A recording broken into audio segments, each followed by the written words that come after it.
Good evening, everyone. Welcome to another episode of Whip Finish Wednesday. You're live with myself and my beautiful bride, Katie, for another fun evening. And hello to Ore and Al and Barry and Bill. And I think I saw Steve on here earlier. Sorry, we're a few minutes late hopping on. We had baseball this evening, got some yard work done, a little yard mowing already this year, weed pulling, and some appointments running around. So it has been a busy day for us. But what's up, Tom? But as always, it's Wednesday night, and Katie and I could not be looking forward to hanging out with you guys for an hour or so any more than we are right now, right, honey? That's right. um, Katie flashed a quick picture of Shelby.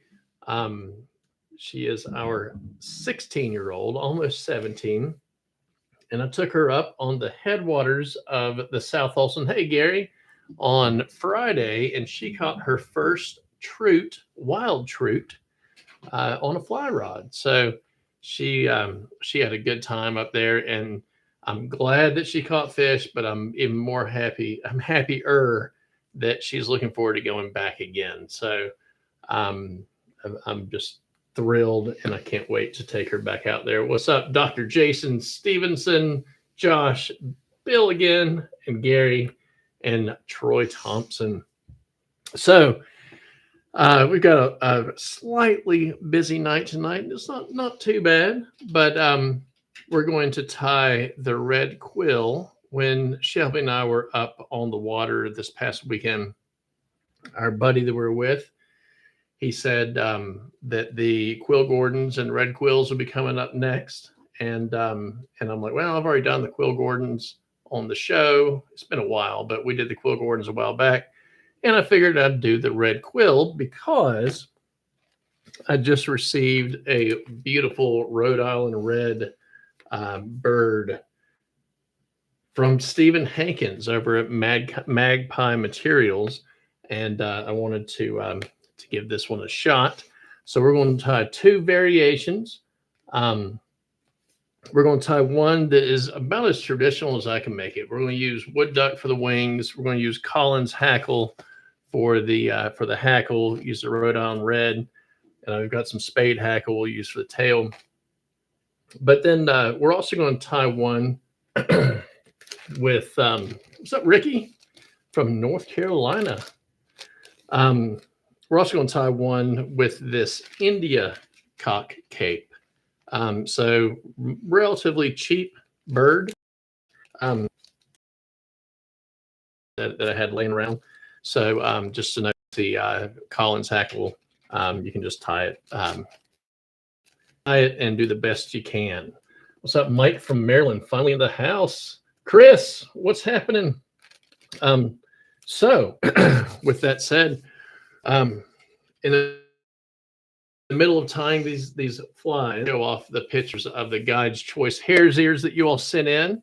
And for those of you that are new, and for those that need a refresher, if you tie any sort of variation of the fly we're tying, because it doesn't matter if you have all the correct material. I might not be using the right materials. You don't have to have all the materials that I'm using. Just do the best you have with what you've got in them, or what you have on hand, and email them to us. Email us the pictures at demuthflyfishing@gmail.com, or you can tag us in the photograph on Instagram, but tag us in the photograph so we can go back and look at them, and then we'll share them as well.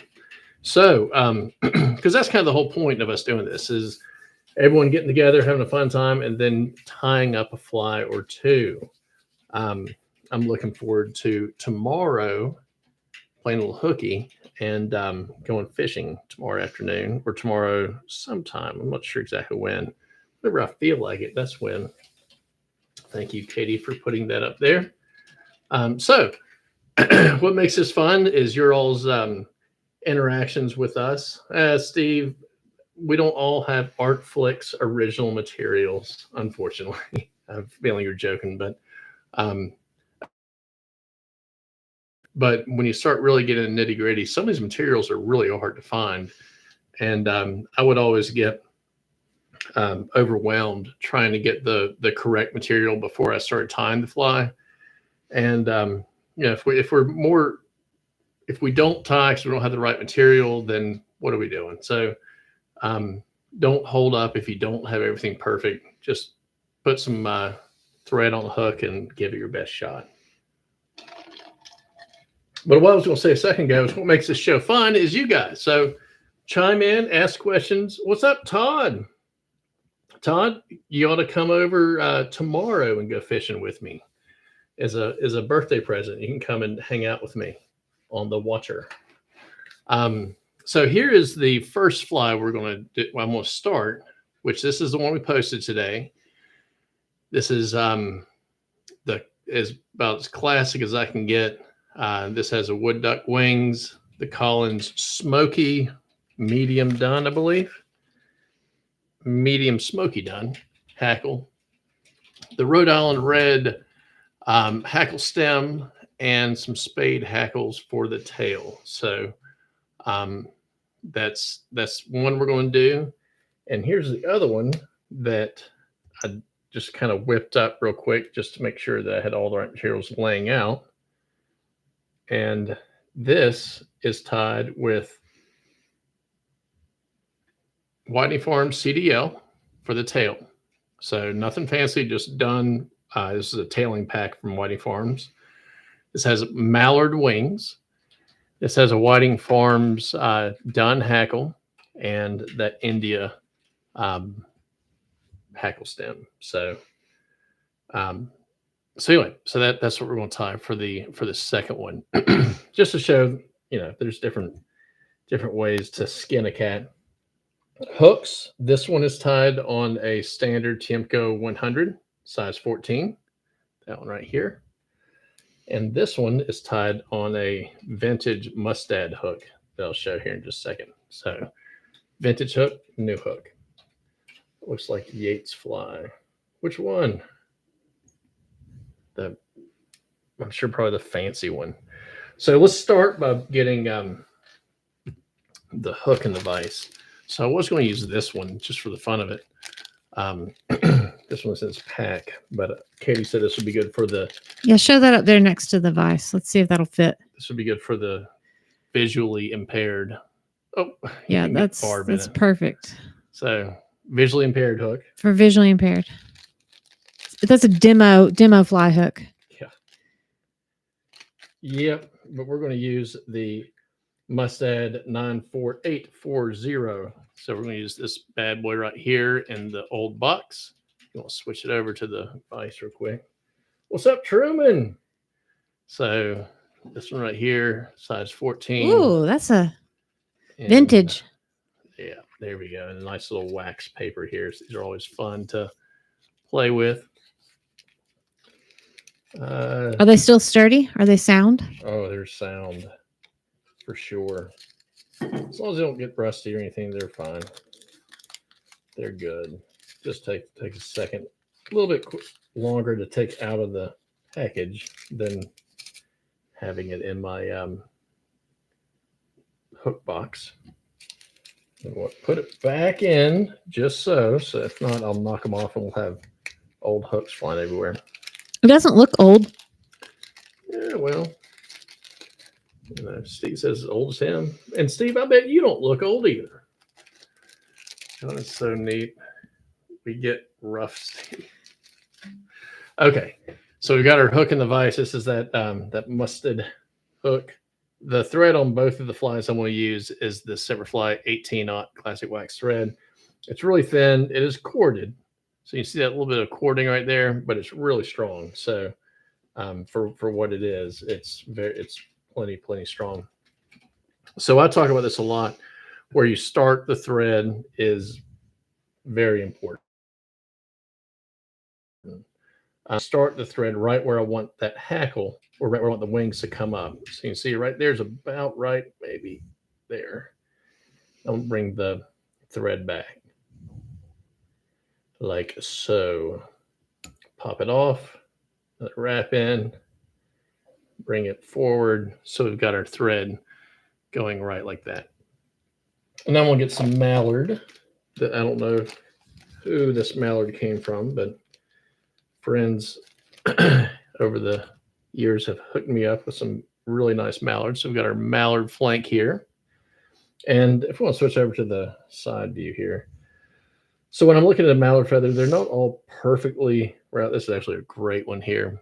But when I pull them up, I want to strip off the fibers that are going to be make it rounded because I want to pull it up and have a pretty straight line right there. So I'm going to pull down these fibers here, pull them off, and it won't be even on both sides, but I don't want to pull off any more than I have to. So now it's close, but there's still some more on this side that's not going to just line up just right. So I'm going to pull those off. And then maybe a little bit on this side. So just prepping the feather, getting it just right. He's 30 or something. Is that me? Yep, 30 or something. That's perfect. I like it, Nan. All right. So here's a little trick that I found. Now I've seen some people will take the feather and they'll kind of roll it up in their hands like that to try to break them up. I guess to roll them so that's what you want. You want nice, and that's fine. You can definitely do that. But what I found is if I just kind of cross this right here, so looking down on it your way, cross it, and put a wrap right across like that, and then pull the length. So I'm holding my thread up and pull it to length. Now my tips are exactly lined up. Now I just want to check my measurement here before I tie it off too much, because here's what you need to pay attention to. And this is something, it's been a while since I've tied a classic Catskill style fly, is you want your wings to be the shank length and you want your tail to be the entire hook length. So the way I'm going to measure it is I'm going to use my scissors. I'm going to hold it up like this and say, okay, that's my shank. And then I'm going to hold my scissors there. So you can see the wings will touch long. So I'll undo that wrap, shorten it up just a pinch, put a couple more wraps in there so something go anywhere. And I'll measure again, because this is where having the right proportions is so critical. So that's about right. That's what we want right there. Good day, Ken. Everyone say hey to our buddy from down under. It's always a good day when Ken finds time in his early morning coffee routine or pre-work routine to get on with us and say hello. All right, so now I'm going to pull this up. I'm going to put my scissors down, set them straight, bring it down, and cut it off so I get a nice little angled, tapered body. And that's actually a little bit too tapered, so I'm going to cut some of this off hopefully without cutting the hook shank with my scissors, because the scissors will lose that battle.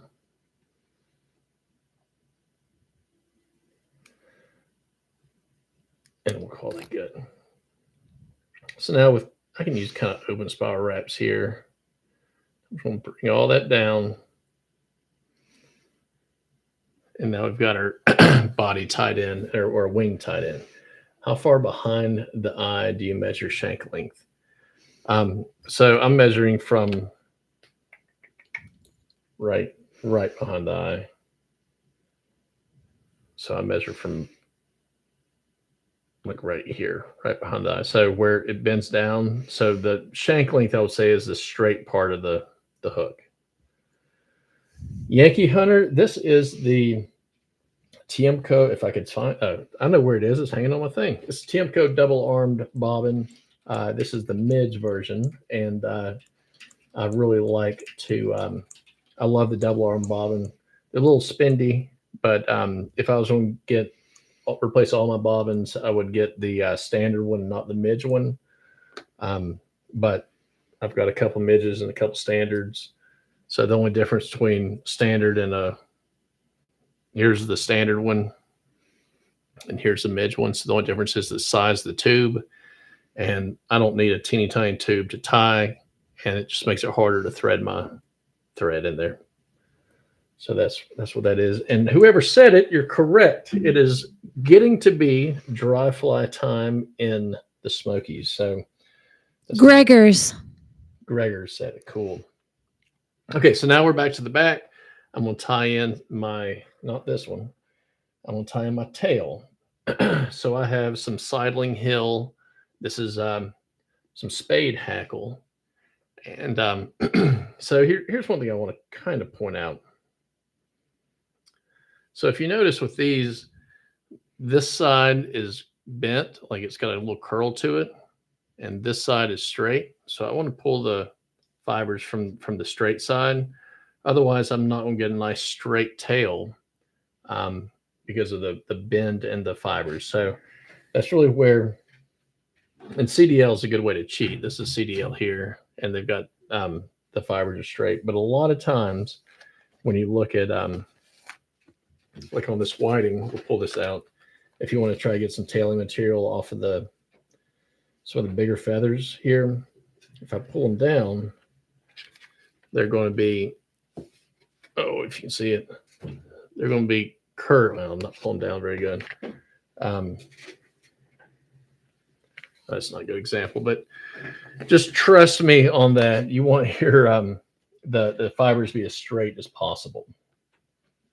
So we'll pull this off here, and I'm going to take, I don't know, about that many fibers. Was that 2, 4, 6, 8, maybe a dozen, maybe.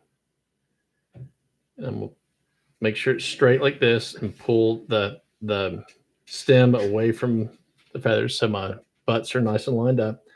Sometimes the butts will get kind of, they'll pinch and hold the fibers. So I like to cut them off in this case, and then pinch them together. And then I've got my nice bundle that should be perfectly lined up, just like that. So we want our tail to be the entire length of the hook. So I'll measure like so, and I'll tie it in right on top of the hook shank. See how that's nice and straight? That's what we want. Now let's check our measurement, and I'm just using my scissors. Ace of spade. Yes, this, well, I don't know which about ace of spade, but this is spade hackle. Don't need any miscellaneous. Is that 8 fibers, Steve? No, Steve's going to say, no, that's 13.5 fibers. Are the straight fibers important for keeping the fly from piercing the surface inch? Gregor's, absolutely not.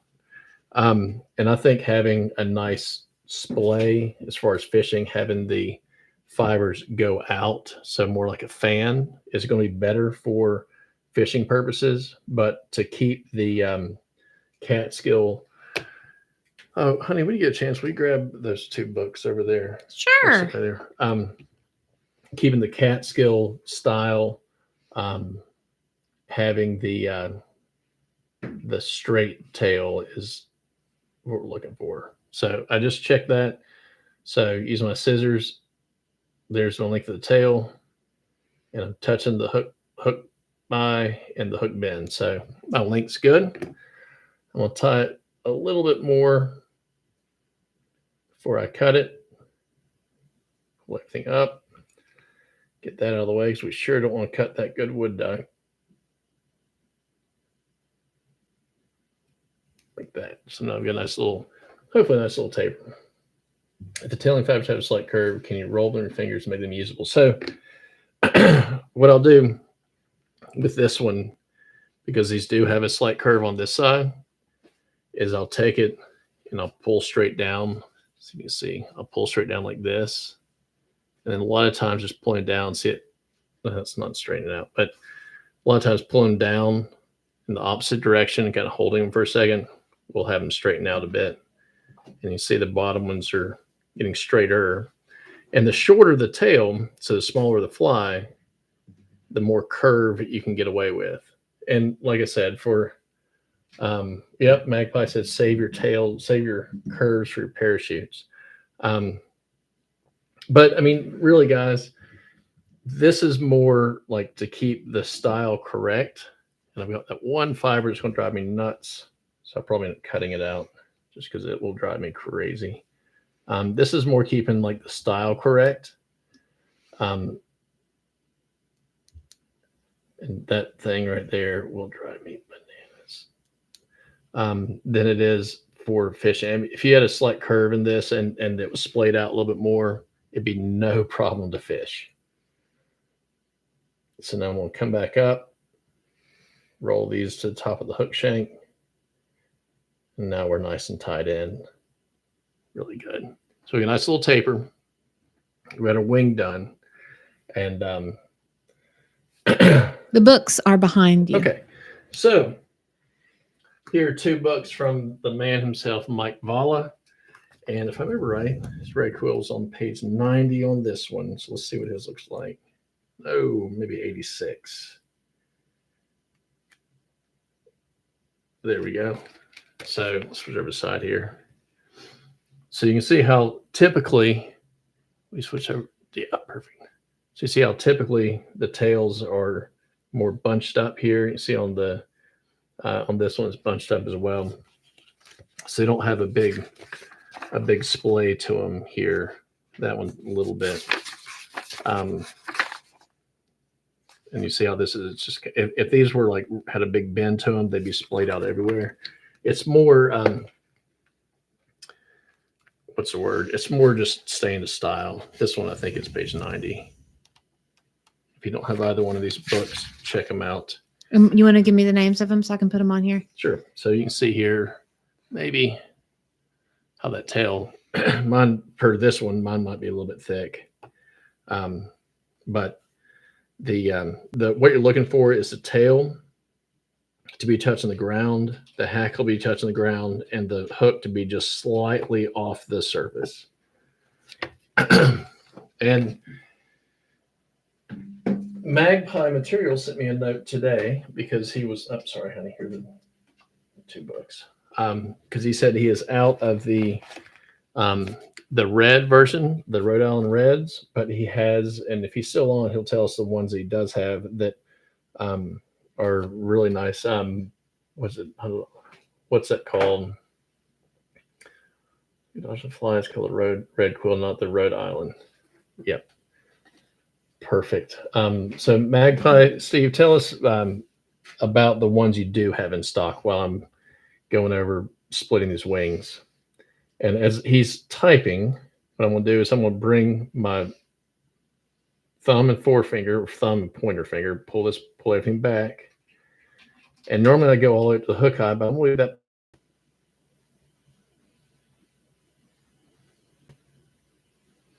that. Okay, see if. All right. So sorry about that. The wonderful joys of the internet machine is always fun. I'm glad you all kept chatting while we dealt with that. Stuck at lifting the, well, I haven't done anything else. I did catch that I was gone, but I did pick a feather while we're on pause. So that's one thing y'all don't have to watch me do.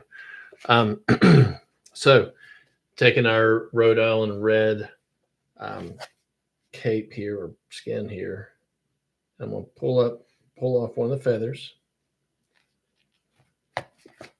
So just have a feather. Now this is really where you can get creative with your tying materials. You can grab, it doesn't have to be a Rhode Island Red, grab whatever you want. Like I said, the next one we're going to do is going to be with an India rooster cape. So all I'm going to do is I'm going to strip off all the fibers off of the stem, which is seems like kind of a waste, but it makes an absolutely beautiful body. There's a joke there somewhere. Magpie has good stuff, Steve. They do. I've got some other fun things to play with. I've been getting rooster stuck in my nose. It's always fun. So usually I strip these down. There's nothing left. I do have one small little piece that's in here. Someone get some tweezers. It is a teeny tiny little piece. I like to try to get as close to the tip as I can without splitting it, and that's good. So we've got that done. Bill has audio, no picture. Does everyone else have picture? I told him to reload his page. Okay. So I'm being really cool and just moistening it. If I had a little sponge, I'd just do it that way, or run my fingers through like that. I have bought pre-stripped hackle stems before, and for the most part, they're all junk because they're kind of dried out. They crack. They don't wrap very good. So as you can see, I did trim the very tip of it off, but that's what I've got to tie in. Just catch that on your side of the hook shank, just like this. Now we'll bring it back up. I don't have to worry about covering really too much up at all. And this hackle stem is going to give us a little bit of a taper as well. And this is where I pull out my bobbin cradle and just hang my bobbin just like that. Everyone, what's up, Mike? Don't worry, you didn't miss too much. Just just our internet giving us fits like it'll do sometimes. So now I'm gonna start wrapping this, and this is where having a rotary vise makes life a lot easier, because I want these wraps to be right beside each other with as few gaps as possible, if not no gaps. So I'm going to kind of pretend like you're wrapping wire. And once you get started, that first wrap or two can be kind of difficult, and getting around the hook point can be a little challenging too.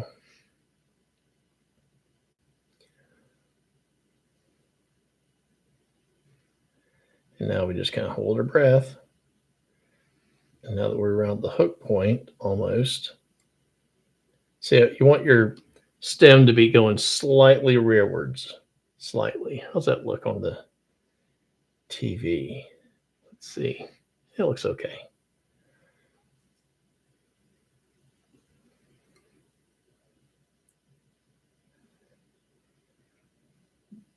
So just like this, all the way up until we feel like we've got just enough for our hackle to be wrapped. We'll undo a wrap or two of that thread.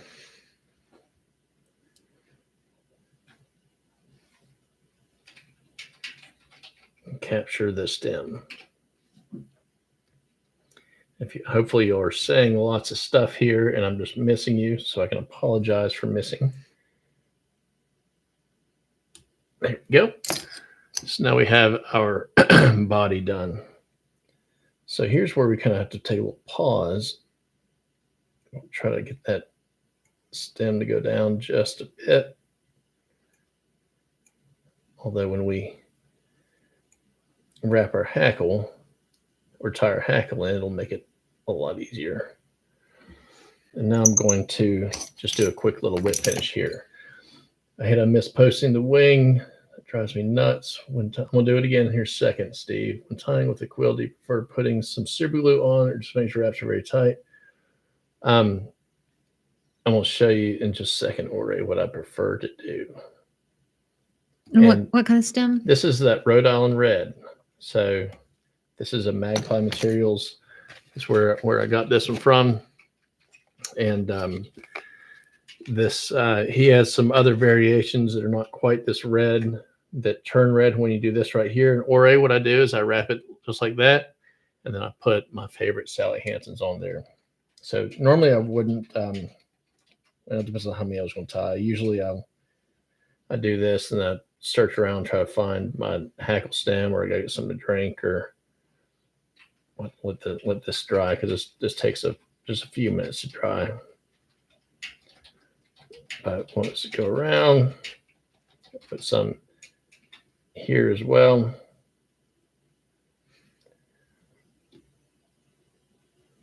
Just like that. So now we're good. So I want to just double check and make sure my wings are standing up the way I want, because they got a little bit of Sally Hansen's on there. And then I'm going to take my fancy Yeti. Hopefully, it's just got too many holes in it. And we'll set it there to dry. Alrighty. Did that answer your question, Ore, on what I do for super glue?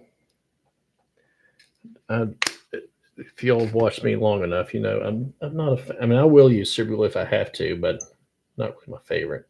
All right, so we're doing the same thing, but now we've got just a regular old Tiemco 100. I love what Sally does with that quill. Sure, our flake plus remain coating has with varnish. Yeah, a lot of times the pros they'll say varnish as opposed to Sally Hansen's, and Sally Hansen's is not the. Let me do this back just a little bit. I wonder if Sally Henson has any idea that it's used by Fly Tires. Well, I'm sure. Who makes Sally Henson? Is it like Procter and Gamble? Is it like Johnson and Johnson? Is it Revlon? Is it Cody? I don't know. That's a good question. We got our Extreme Side Guide with the varnish. Okay, so now I'm going to use mallard flank. So very readily available. And I'm just going to do the same thing. I'm going to cross this over, bring my thread back to here, hold my thread up, and just pull it to length. Just like this. Put a couple wraps in, maybe 3. That looks like it's a little bit long. Gary Barnes says, happy birthday. He's got to run. Okay. Thanks, Gary. Appreciate you hopping Thank you, Gary.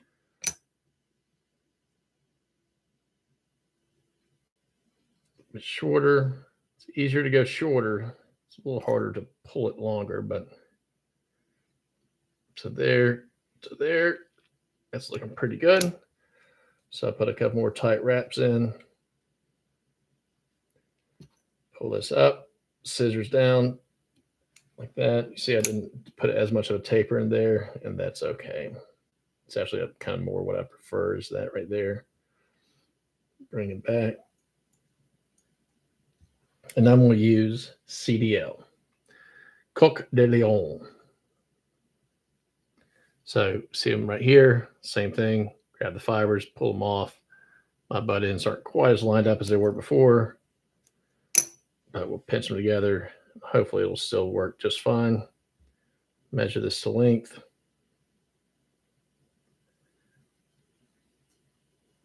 That looks about right. Oh, and since I don't know if Gary's still on, but we've got some big news. We mentioned this the other day. And do we have anyone here from Colorado or remotely close to Colorado? Anyone at all? It's just a touch long. Shorten it just a bit. Okay. Sally, she came over the boat in 29. Yep, I'd say so. He said Sally made it.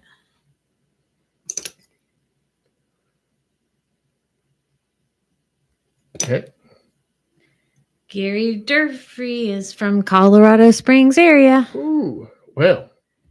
All right, so here is the big news that Katie and I hinted at last week, but it is now official that April 12th, Katie and I will be at Charlie's Fly Box tying.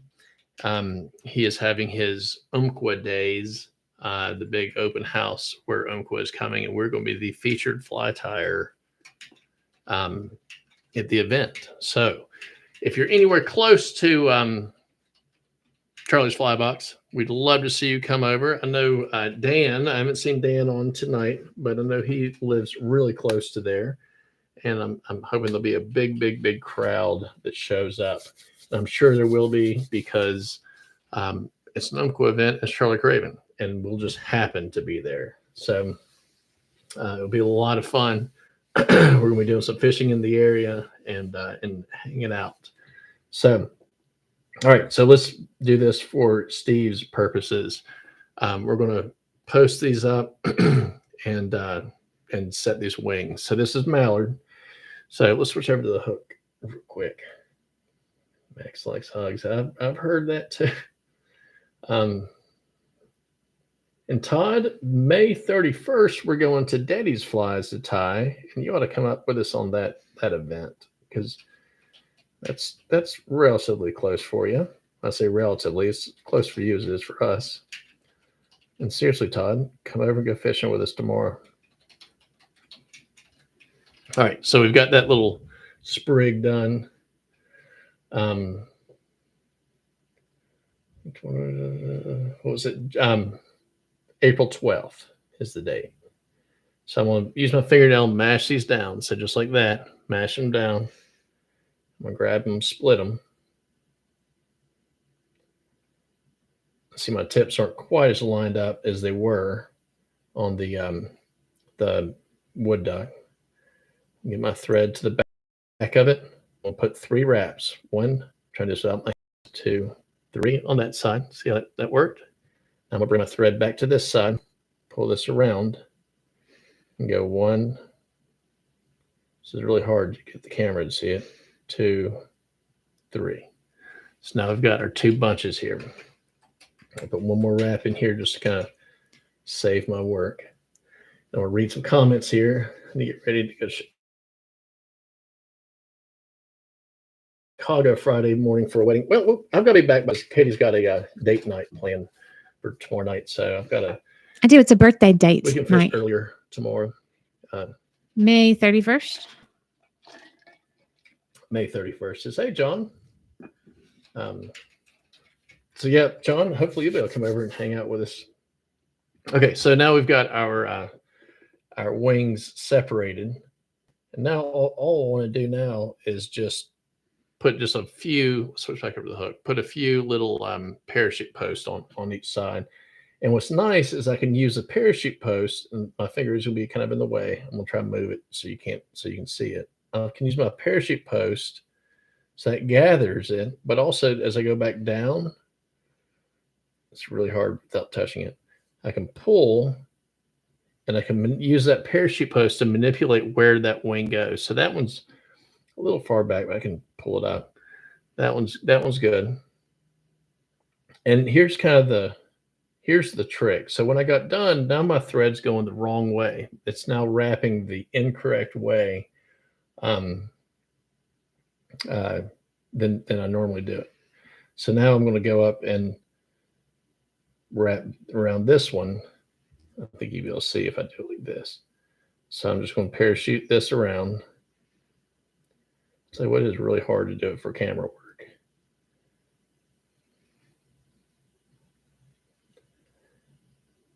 It helps if I hold my breath and if I whisper a little bit. Okay, so now I've got that there, and I want to shoot and not undo my work. Bring down, down, 1 more, down. There we go. Now I'm going to take this last wrap and bring it over. So now my thread's going the correct way, and so I can kind of pull it and bring that wing more to where I want it. Just like that. Does that make sense? It's direct time. Oh, John, I don't know what day. Send me a text. I don't know what day we'll be getting up there, but if we can go fishing with you, we'll show up a little bit early. We're planning on, I think, probably going up Thursday and fishing Friday and Saturday afternoon. I know we've got a graduation the next week, so we won't be able to stay long, but we can come earlier. All right, so this is that India cape. So India capes are relatively cheap. You can get them all over the place. This is just one that Magpies selected to be a good substitution for the Rhode Island Red, but they're quite a bit. They're much more economical. I'm going to do the exact same thing. I'm just going to strip off these fibers, and these actually look like they'd be pretty good tailing material if you want a brown. But that's all I need to do is try to start saving a little bag full of stripped off fibers. Katie would probably lose it. I've got enough stuff that I've saved that she's like, what the heck? Really?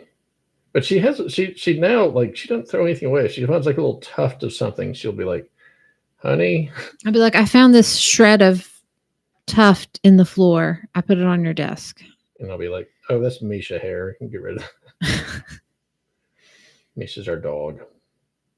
All right, so we've got that fiber pretty well cleaned off. Yeah, I'd like to be tying up a big green drake right now. Red quill's fun too, though. Oh, it looks like you're going birthday fishing tomorrow with John. Oh, nice, John. Maybe we can get Todd Turner to join us. He's on here as well. I've tied with him a few times. He is in a similar boat. He is just retired. And he lives, I believe, over in North Carolina, I believe. It'd be a bit of a drive for him, but he's a really good dude. And obviously, we all know I only fish with the best dudes. Well, Who was it that you said maybe? Todd Turner. Todd. He was at the Denver show with us. And we've been talking about fishing for a while. Just haven't got around to it. So all I'm doing right now is just making sure my body's nice and smooth. So see how it's got a little slight taper to it, smooth. Do the same thing. John, seriously, let's chat next day or two. We'll see if we need to figure out like a little Airbnb to stay in or something. So try to get this lined up perfectly.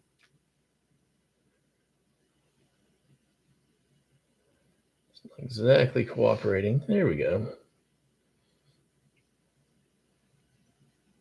What I don't like is that one fiber that didn't get off, but we'll pull it off with tweezers in a minute. So just watch that hook point and have it. You want each wrap to touch the previous wrap. So don't have your hackle stem straight up and down. Have it slightly angled back towards the hook bend. And once you get around that, the point, you can just wrap it up just like this. Like I said, this is going to be our easier to find, not cheap, our easier to find material fly. We'll tie this one off on the bottom. I'm kind of feeling the bottom on this one. I hope y'all can see all that. Oh, get the round.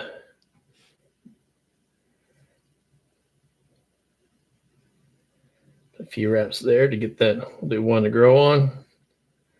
I wonder if I can do this. Let's see. It's not. I was hoping it would just break off.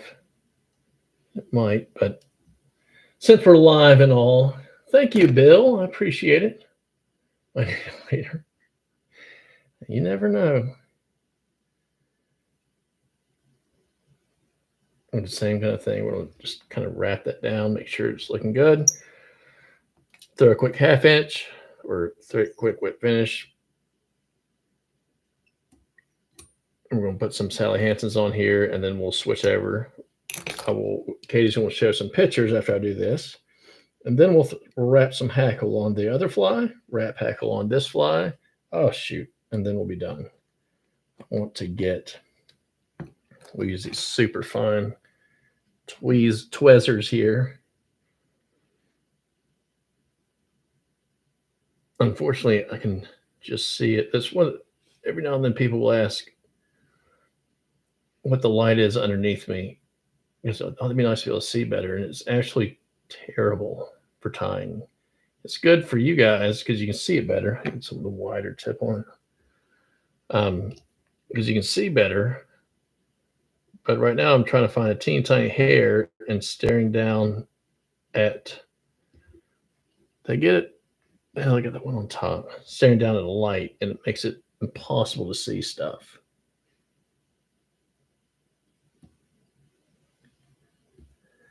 And that's going to be about as good. That's why you want to try to get the hackle completely clean before you do that. Question: have you ever tried this with red or coffee color monofilament?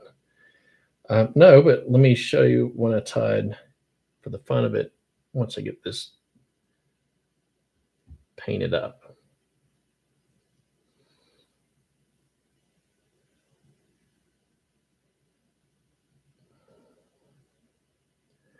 I've got to kind of concentrate on this part because otherwise I will get Sally Hansen's on my wings. And I like it to be on the base of the wings, but not on the wing part. And see, that this is one reason I like Sally Hansen's better than UV resin for this application, because you can see it's kind of big and kind of bulbous, and it's going to dry, and most of the what I put on there is going to evaporate, and it's just going to leave a nice, as you'll see in a second, it's really nice durable body. UV resin doesn't really evaporate; it just puts a coating on the outside, and it makes it bulky. So in this application, I like varnish or UV or Sally Hansen's. All right, so let's throw this one in the vise, and I'll show you, or throw this on our Yeti. Do you want me to show some pictures? Yes, show some pictures real quick. Thank you, honey. All right. Well, we saw Shelby, so we're gonna go straight into the guide's choice hare's ear flies that we tied last week that you guys sent some pictures of that you tied. And the first one we have is Billy Bugs. And we've got that came in during the show last week, Josh Riston. And we got Ken Bees. 1, 2, 3, 4. He's got like a whole hive of them. 1, 2, 3, 4, 5, Ken 6, always does a good 7, job. 8, 9, 10. Why not tie 10? I would. And Steve Yates. Great picture. Steve got in there on the fun. Steve Very clear. nailed that one. I really collar like that looks body. Phenomenal. Yes. And he did the traditional tail with the the gold. I can't even think what the ribbing is. That looks awesome, though. Really does. Absolutely. Thanks so much, guys, for sharing your picks. So send in your picks. And here's a good example of what's in the vise right now. This is what I was telling you. I'm just kind of playing with. This is a when I was fishing with Shelby and John last weekend, the blue quills were out, and I was like, well, let me tie. This is size 16, so a little bit big, but I would definitely have thrown this if I had it. But this is just a white junk white rooster cape that I had. I would strip the fibers and kind of the same thing. This was just a quick tie, just kind of messing around playing with a deer hair wing. So just kind of playing, have fun with it. Okay, so I'm gonna make sure I pull the correct one out. So here's the first one we tied with that Sally Hansen's nice and dry.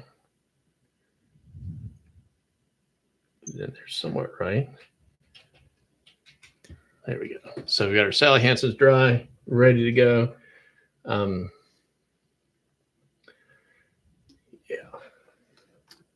So okay. So I'm going to start my thread back in the front, bring it back around. And now we're ready to rock and roll. I happened to have during the break, this is our fancy one. So this is a feather off of one of Charlie Collins's roosters, and this is a smoky medium dun or medium smoky dun cape, and so that's what we're going to use. Let's see, some mono tackle stores that popped up. I mean, give it a shot. I'll come by. I want to try. So when I go to cut it, if you look at the feather here, see how the stem is thicker than it is down here. See how the stem's a lot thinner here. Stem's thick there. See all this web here? Well, obviously we don't want to tie with that. But if you notice here, try to get so you can see it. See that little line right here, this line, and it gets smaller and smaller as we go down. See where it kind of goes down to where it's right next to the stem. So I don't want to tie in this part here because it still has a lot of web here. So I'm going to cut it off about here. I'm not going to have a whole lot. That's one thing with Whiting Farms with their genetically enhanced roosters, their feathers are a lot longer, and that's nice. But typically, the stem's a lot thinner here. The barbs are straight or straighter, and but the hackle's not quite as dense. But this would be a little bit more traditional. So we're going to cut it off, cut that web out of it, and then we'll wrap it and be pretty well done. Now, unlike a lot of flies, see I got that cut off here. I'm just going to peel off some. I'm just going to peel it off like that. So there's no, like sometimes I'll peel some extra off the leading edge. I'm not peeling anything off, just peel it off. So I've got bare stem.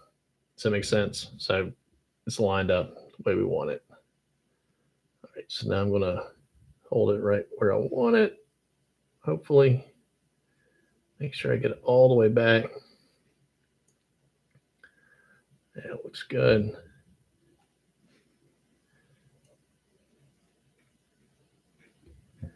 Look under it, make sure we're good, and we're fine. So, everyone good so far? Any questions? Cody owns Sally Hunson's. Huh. I'll pull this up. Get our first wrap right in front of that that quill. We're back. You guys there? I'm watching mine right here, waiting on it to come up. I don't know why. So there we go. Okay, so all I did, I finished wrapping that. Sorry. See, I just didn't want y'all to see me wrapping that. That's why we had it freeze on purpose. And yeah, just kidding. Snow in the mountains tomorrow. So we'll put some more of the good Sally's here, right there. And I angle my fly like that so it'll go down into the hackle stem a little bit. And I get my piece of wire here. Oh, piece of wire here. Run to the eye. And now we're good. So we've got that done. For the and my hackle actually looks like it might be a touch on the short side, but you want your that's good. You want your hackle to be 1.5 to 2 times the hook gap, and that's just for catskill purposes. It doesn't have to be. A lot of times mine's shorter than it should be, but that will help it get that nice. Let's see if this will see that. See how it's sitting right there. Can't quite see it, but see how it's sitting. That's the way we want it, with the hook just barely off the ground, tail and the hackle's holding it up, and it's going straight like that. So that's what we want. Let me see him build Never Leave You. Not much on that singing and dancing. Okay, so we'll go ahead and so that's our very classic one. And if John Tidlow's still on us, he's the reason, once again, we're tying this fly. So if there's anything you'd like us to tie next week, send us a note, let us know. And if not, I'll just tie whatever it is I need to replenish in my box. And you're just stuck with it. All right. So we've got our other one with the Indian neck. We'll start my thread back. We switch it back over to the vise. And this time we're going to use whiting hackle. I just happen to have one right here that hopefully, I didn't even check it.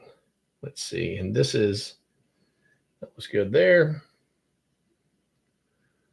Once again, maybe a touch short, but for time wise, we're going to do it. This is a medium gray dun cape. So that's what this is, Hebert Minor. So it's a really cool color, really speckly, with the gray dun. And like I said, this one might be a touch short. The same thing, just strip off the fibers on the bottom. I've actually got extra room right here in the back.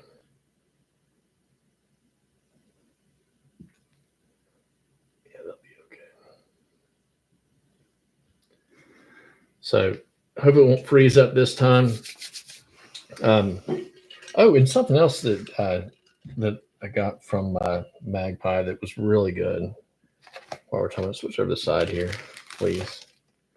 This is tailing is so hard to find, right? For Adams, usually want brown and grizzly, and he's got this really nice tailing pack, this brown and grizzly, and these spade hackles are very straight, and they're perfect. You see, I've got them sitting out here where I was tying with them under my little vice pond, but I don't know how much that is for the two. I don't remember how much they are, but really good way to get a bunch of tailing fibers. They're nice and straight, nice and shiny, nice and stiff. Really good stuff. Dry fiber dropper or die. That's what we're doing this past weekend. Shelby had one come all the way out of the water to eat her dry. I did okay until I didn't, and then I realized when I got ready to leave that I'd lost my dropper. I'm sure I'm the only one that's ever done that.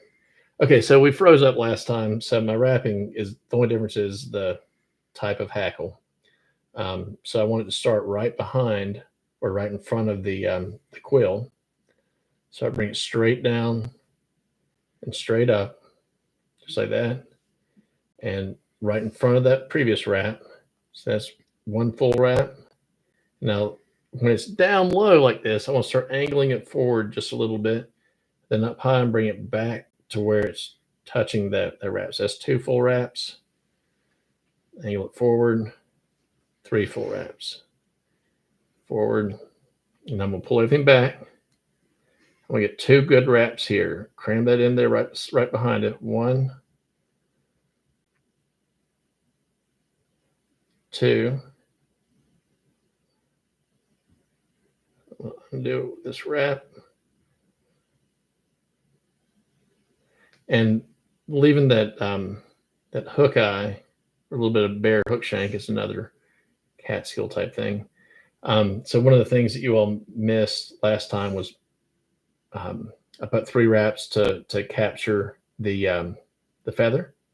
Now I put a couple wraps in front, just like that, because when I go to trim this out, like this, I want to get really close and trim as much of it out as I can.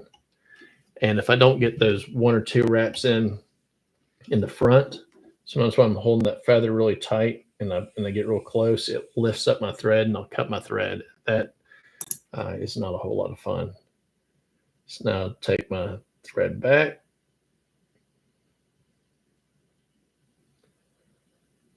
It's not quite as clean, but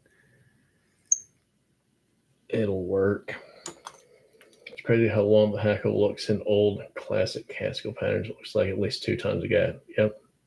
Steve, you also notice less barbs. I do feel like, as you can tell by just looking at this fly, because it says the same amount of wraps as the last one, the whiting is denser.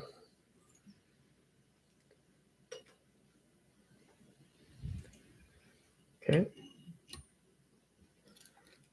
If I want to, I can get in here and clean it up a bit. That actually looks okay. So you can see, I can figure out which one's which. I think this one just tied. So you can see the difference in the hackle, same amount of wraps. But if you see how the fibers are straight here, and I'm going to put some Sally Hansen on the head, but see how they kind of got a sway to them. See how they're kind of like swayed up or sway around, and just look at the differences in them. Straight, sway. Now the whiting's going to work fine. I mean, it's a great hackle. But it's nice seeing the difference. They're different, thinner but strong and fierce. But they usually have got a pretty. The barb's no joke. But if you really want to get complicated or fancy with it, you can always just pinch the barb if you want to. But if I'm gonna pinch the barb, I'm gonna tie on TMCO or tie on something else.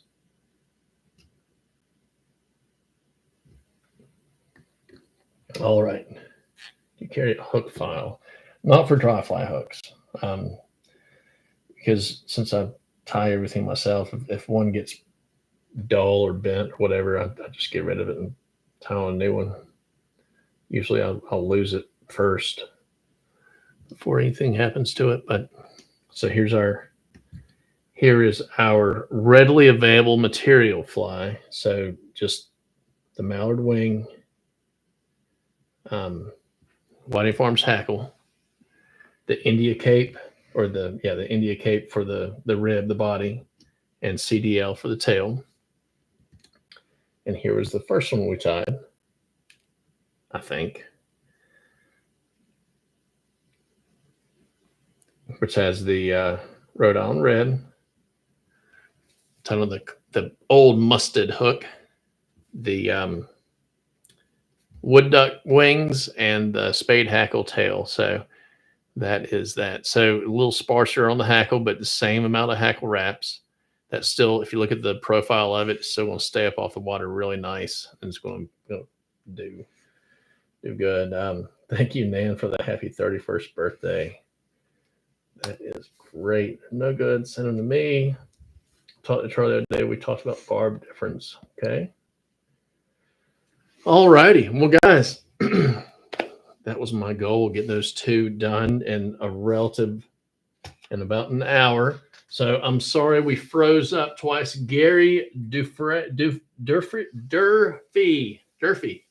thank you for hopping on. I told you I was going to be watching for you chatting, so I'm glad that you jumped in and said hello. I'd say you probably said hello 20 times already, and I just missed it. Guys, it's been a lot of fun as always. Magpie, while you're still here, what was that type of Rhode Island red that you said you do have? Because it sounds really interesting. But he doesn't have the red ones in right now. He's got a different color that when you do put the resin or the Sally Hansen's on it, it will darken it up and make it look really nice. He has the India Cock capes that is what I did with the other one. So that's a very good substitute. And off topic, this tailing pack is phenomenal. Black stem racus. These are gorgeous. Thank you so much, Mike. Thanks everyone for the happy birthday. And I guess Al's got our Rhode Island red from Steven. Keep the red tail. Oh, yeah. Too bad. So guys, if there's, we'd love to see your variation of this fly. Just email it to us at themythflyfishing@gmail.com or post it and tag us in the photograph on Instagram so we can share it next week on the show. Oh, the one with the CDC coming off of it. I can't think of the name of it. Nice little blue-wing olive emerger that we've tied on the show before, but it is great. So we look forward to hearing from you. Ask any questions, and I will turn it over to Katie to say goodbye. It's been an awesome evening. Thanks a lot, guys. Everybody have a great Wednesday night. Have a great rest of the week. Hope you get some fishing done. Bye, everybody. See ya. See you guys. Thanks again. Good night.